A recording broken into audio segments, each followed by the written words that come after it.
अवधूत चिंतन श्री गुरुदेव दत्त श्री स्वामी समर्थ. मी शीतल तुमच्या सगळ्यांचं आपल्या चॅनलमध्ये स्वागत करते. नॅचरल सुरुवात करते. म्हणजे आपणास माहितीच असेल तर सगळ्यांना की येत्या 15 एप्रिल 2026 या दिवशी आपल्या श्री स्वामी समर्थ महाराज ब्रह्मांड नायकांची पुण्यतिथी आलेली आहे. या दिवशी चैत्र कृष्ण त्रयोदशी ही तिथी असणार आहे. त्यामुळे चैत्र महिन्यामध्येच ही पुण्यतिथीचा सप्ताह काळ आलेला आहे. त्यामुळे चैत्र महिन्याला खूप जास्त महत्व असतं. आपल्या कुलदेवीची सोबत आपल्या ब्रह्मांड नायकांची आपल्याला सेवा करायला मिळणार असते त्याच्यामुळे.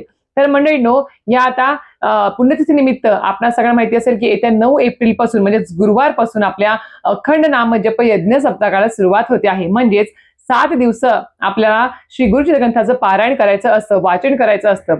आता दिंडोरी स्वामी समर्थ केंद्रामध्ये जे कोणी सामूहिक पद्धतीने पारायणाला बसणार आहेत त्यांच्यासाठी विशिष्ट पद्धतीने पूजा मांडणी करायची गरज नसते. पण जे स्वगृही आपल्या एकट्याने पारायण करत असतात, आपल्या घरामध्ये पारायण करत असतात, सप्ताह काळामध्ये श्री गुरुचरित्र ग्रंथाचं किंवा जेव्हा केव्हा तुम्ही घरामध्ये पारायण करता गुरुचरित्र ग्रंथाचं त्यावेळेस आपल्याला पूजा मांडणी करणं हे गरजेचं असतं.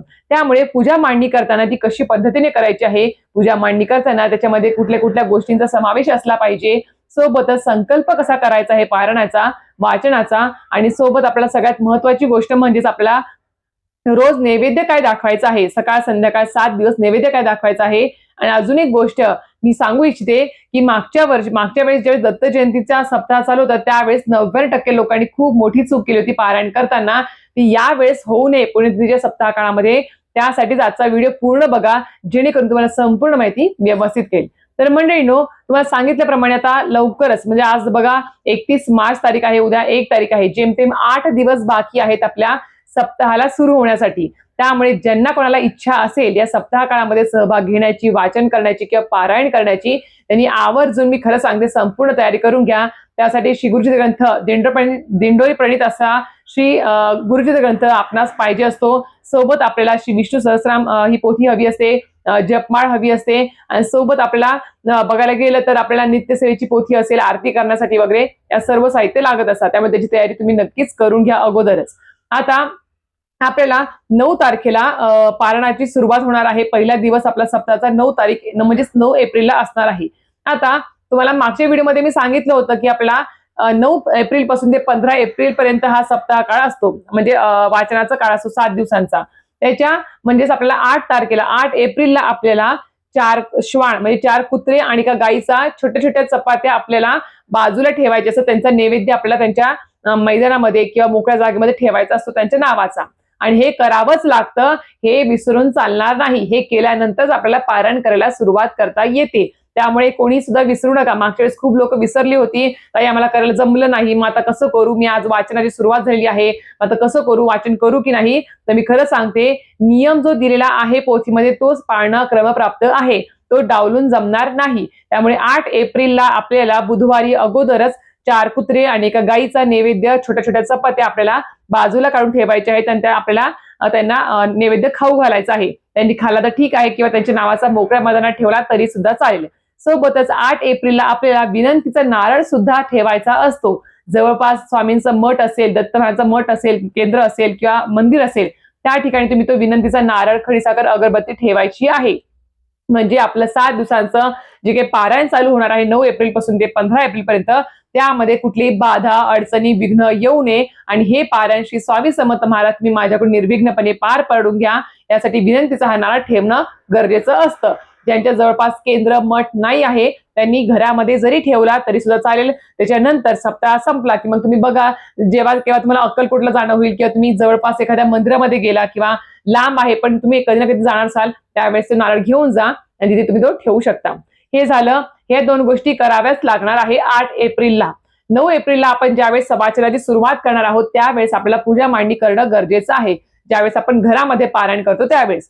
ज्यावेळेस केंद्रामध्ये पारायण सामूहिकपणे तुम्ही पारायणाला बसता त्यावेळेस त्यावेळेस तुम्हाला पारायणाची पूजा मांडणी करायची गरज नसते. केंद्रामध्ये ऑलरेडी मेन गाभारा असतो, स्वामींचा फोटो असतो, नैवेद्य, आरती, सर्व सेवेकरी सगळं करत असतात. तुम्ही फक्त जाऊन तिथे आपली 8 तारखेला अगोदरच आपली नाव नोंदणी करून, अजून एक सांगेल मी इथे की नाव नोंदणी सर्व दिंडोरी स्वामी समर्थ केंद्रामध्ये सुरू झालेल्या आहेत प्रहर सेवेच्या, वाचनाच्या. त्यामुळे नक्की आजच तुमचं नाव नोंदवून घ्या आणि तुम्ही कुठल्या बॅचला, कारण की बॅच 2 असतात, सकाळी 5 ते 7 आणि नंतर 8 ते 10 अशी काहीतरी बॅच असते. तुमच्या केंद्रामध्ये कुठली बॅच चालू आहे बघा वाचनाची, त्या बॅच मध्ये योग्य वेळेनुसार तुम्ही तुमचं नाव नोंदवा आणि तिथे वाचनासाठी सहभाग तुम्ही नोंदवू शकता. हे करणं गरजेचं आहे. त्यामुळे तेवढ्या जागा तिथे त्या व्यवस्थित मॅनेज करतात, तिथले सेवेकरी तेवढी जागा ती पूर्ण तयार करतात तिथे. तर नक्की सांगेल की आधी नाव नोंदणी करून घ्या, प्रहर सेवा असेल किंवा वाचनासाठी. हे झालं. तर 9 तारखेला आपल्याला ज्यावेळेस घरामध्ये वाचन करायचं आहे आपला गुरुचरित्र ग्रंथाच्या पारणाचं, त्यावेळेस तुम्ही 8 तारखेला जरी तुम्ही पूजा मांडणी अगोदरच करून ठेवली तरी सुद्धा चालेल, काही हरकत नाही. 9 तारखेला फक्त सकाळी उठायचं आणि वाचन फक्त पंचोपचार पूजा वगैरे करायची आपल्याला सगळी त्या पूजा मांडणीतली, आणि नंतर आपण वाचनाला सुरुवात करू शकतो. त्यामुळे आपल्याला पहिल्या दिवशी गडबड सुद्धा होणार नाही. जर तुम्ही पहिल्या दिवशी 9 तारखेला जर तुम्ही डायरेक्ट पूजा मांडणीपासून जर सुरुवात केली तर खूप उशीर होऊ शकतो तुम्हाला, आणि आपल्याला दुपारी 4 वाजेपर्यंतच वाचन करायचं असतं, म्हणून सांगते आहे.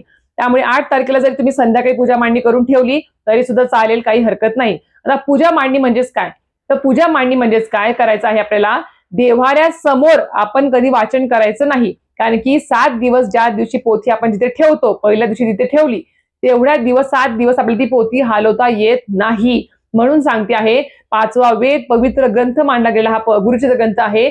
सूक्ष्म स्वरूप त्याच्यामध्ये श्री दत्त महाराजांचं असतं, आणि जिथे वाचन होतं, कुठल्याही ठिकाणी वाचन चालू असेल त्या ठिकाणी सूक्ष्म स्वरूपामध्ये दत्त महाराज ते उपस्थित असतात. म्हणून आपल्याला त्या ग्रंथाचं पावित्र्य राखावं लागतं. तो ग्रंथ आपल्याला उचलता येत नाही, 7 दिवस हलवता येत नाही. म्हणून देव्हारासमोर आणि खालीच लगेच पूजा म्हणजे वाचनासाठी जर आपण बसलो तसं करायचं नाही. देवपूजा करताना आपल्याला तो धक्का लागू शकतो पोथीला, ती पोथी हलू शकते. म्हणून आपल्याला देवघराच्या बाजूला करा किंवा अशा एका ठिकाणी करा, एखादी रूम असेल ते तुम्ही करा जिथे कोणी लहान मुलं जाणार नाही, शिवत होणार नाही किंवा काही हातबीत लागणार नाही, याची काळजी करायची आहे. आणि अशा जागेवर आपल्याला ती पूजा मांडणी करायची आहे. पूजा मांडणी करताना सर्वप्रथम ती जागा स्वच्छ करून घ्यायची, पुसून गोमूत्र वगैरे टाकून स्वच्छ करून घ्यायची. तिथे त्या जागेवर आपल्याला आधीच रांगोळीने स्वस्तिक वगैरे काढायचं आहे, हळद कुंकू अर्पण करायचं, आणि त्याच्यावर तुम्ही चौरंग ठेवायचा आहे. चौरंग ठेवा किंवा पाठ ठेवा. चौरंग ठेवला तर अतिशय उत्तम, जागा भरपूर मिळते, पाटावर तेवढी मिळत नाही. चौरंग ठेवायचं, त्याच्यावर तुम्ही पिवळं कपडा अंथरा किंवा लाल कपडा अंथरायचा आहे.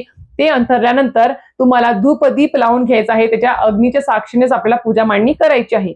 आणि मनामध्ये श्री गुरुदेव दत्त, श्री गुरुदेव दत्त किंवा श्री स्वामी समर्थ, श्री स्वामी समर्थ हे नामस्मरण चालू ठेवायचं आहे आणि पूजा मांडणी करायची आहे. त्यानंतर आपल्याला सर्वप्रथम पूजेमध्ये लागणार आहे ते म्हणजेच काय, अखंड दिवा. 7 दिवस जर तुम्हाला अखंड दिवा प्रज्वलित ठेवायचा असेल दिवस रात्र, तर तुम्हाला जसं आपण घटस्थापनेला ठेवतो बघा शारदीय नवरात्रोत्सवामध्ये, त्या पद्धतीने तुम्ही अखंड दिवा 7 दिवस ठेवू शकता. जर कोणी काळजी घेणार नसेल, तुम्ही जॉबला वगैरे जाणार असाल, दरवाजा बंद असतो दिवसभर, तर अशा वेळेस काय करायचं, ज्यावेळेस तुम्ही वाचन करत आहात त्याच वेळेस तेल टाकून ठेवा, आणि वाचन संपल्यानंतर विजला तरी सुद्धा चालेल, काही हरकत नाही. पण कोणाकोणाची इच्छा असते की 7 दिवस मला अखंड दिवा ठेवायचं, मी ठेवू शकता, काही हरकत नाही. त्याची तयारी करून घ्या. लांब अशी वाट ठेवायची 7 दिवसांची. तेल वगैरे पुरेपूर आहे की नाही, सकाळ संध्याकाळ त्याची दिव्याची काळजी घ्यावी लागेल तुम्हाला. रात्री किंवा सकाळी उठल्यावर सुद्धा काळजी घ्यावी लागेल. ते झालं. त्यानंतर तुम्हाला आता पूजा मांडणीमध्ये दत्त महाराजांचा आणि स्वामी समर्थ महाराजांचा एकत्र फोटो असेल तरी सुद्धा चालेल, स्वामींची मूर्ती असेल चालेल, दत्त महाराजांची मूर्ती किंवा फोटो असेल चालेल, फक्त स्वामी समर्थांचा फोटो आहे तरी चालेल, काही हरकत नाही.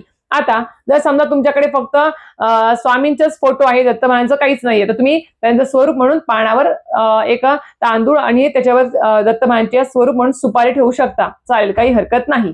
पण आपल्याला पूजा मांडणीमध्ये दोन्हीपैकी एक तरी आपल्याला असायलाच पाहिजे, स्वामींचा फोटो किंवा दत्त महाराजांचा फोटो असायलाच पाहिजे, तरी ठेवायचा आहे. सोबत आपल्याला मंगल कलश सुद्धा ठेवायचा आहे.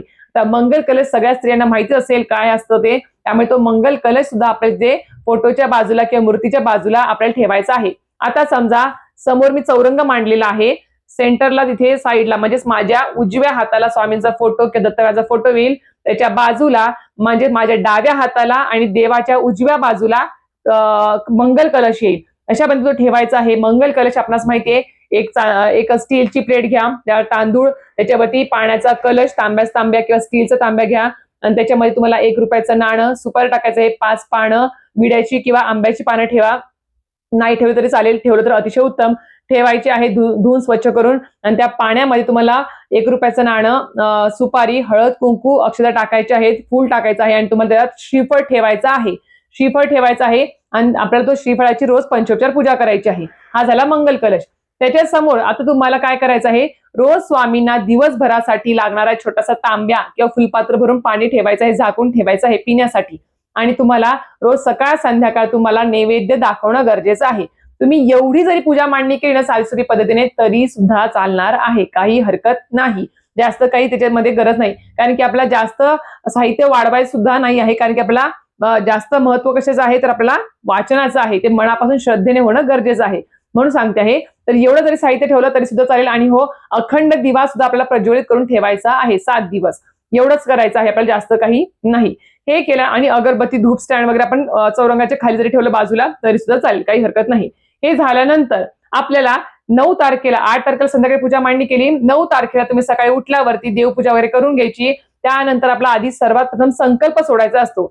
संकल्पामध्ये काय बोलायचं आहे आता, जी व्यक्ती पारायण करते आहे तिने काय करायचं, जिथे तुम्ही पारायणाची पूजा मांडणी केलेली आहे त्याच्या समोर तुम्हाला काय करायचं आहे, अजून एक गोष्ट, जिथे चौरंगावर पूजा मांडणी सर्व आपण ठेवलेलं आहे त्या चौरंगावरती समोरच लगेच चौरंगावर पोथी ठेवू नका, वाचनासाठी धक्का लागू शकतो. कारण की तिथे स्वामीचा फोटो, मंगल कलश, नैवेद्यासाठी ताट, तांब्या, अखंड दिवा असतो, त्यामुळे तिथे हेळसांड होऊ शकते. त्यामुळे सरळ सरळ काय करायचं, चौरंग ठेवायचं, चौरंगाच्या समोर एकदम त्याला चिटकून पाठ लावून ठेवायचा आणि त्या पाटावरती आपल्याला श्री गुरुचरित्र ग्रंथाची पोथी ठेवायची आहे, जेणेकरून वरचं साहित्य वरती राहील चौरंगावर आणि पाटावर साहित्य फक्त पोथीच राहील. आणि पोथी वाचताना आपल्याला ज्यावेळेस ते कपडा ओपन करून पोथीचा आपल्याला तो वाचन करायचा असतो त्यावेळेस तो कपड्याला सुद्धा दिवा वगैरे लागणार नाही, काही सुद्धा होणार नाही, व्यवस्थित वाचन सुद्धा आपल्याला करता येईल. तर अशा प्रकारे तुम्हाला समोर पाठ ठेवायचा आहे, पाठ चिटकून ठेवायचा चौरंगाला आणि त्यावर पोथी ठेवून पोथीचं वाचन करायचं आहे. आणि पोथी वाचन झाले की झाकून ठेवायची. ब्लाउज पीस घ्या, नवीन ब्लाउज पीस आणा, एखादा स्वच्छ कपडा आणा, देवाचा वाटलं धुतलेला असावा किंवा नवीन असावा,